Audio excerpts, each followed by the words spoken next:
hendak antar bantuan untuk korban kebakaran Aceh Singkil. Mobil rombongan mahasiswa UIN Naraniri terbalik di Subulu Salam. Berita terkini mobil rombongan mahasiswa UIN Naraniri Banda Aceh yang hendak mengantarkan sumbangan untuk korban kebakaran di Desa Ujung Kecamatan Singkil, terbalik di Desa Namo Buaya Kecamatan Sultan Daulat Kota Subulu Salam Selasa tanggal 25 Februari 2020.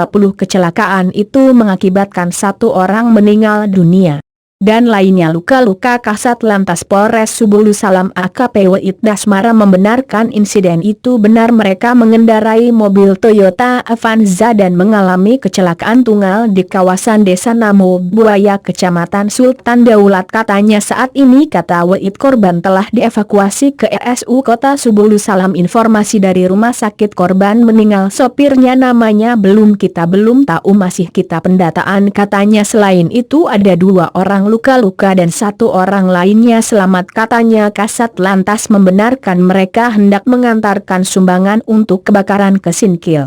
Terima kasih sudah menonton, like, dan subscribe, Anda sangat berarti bagi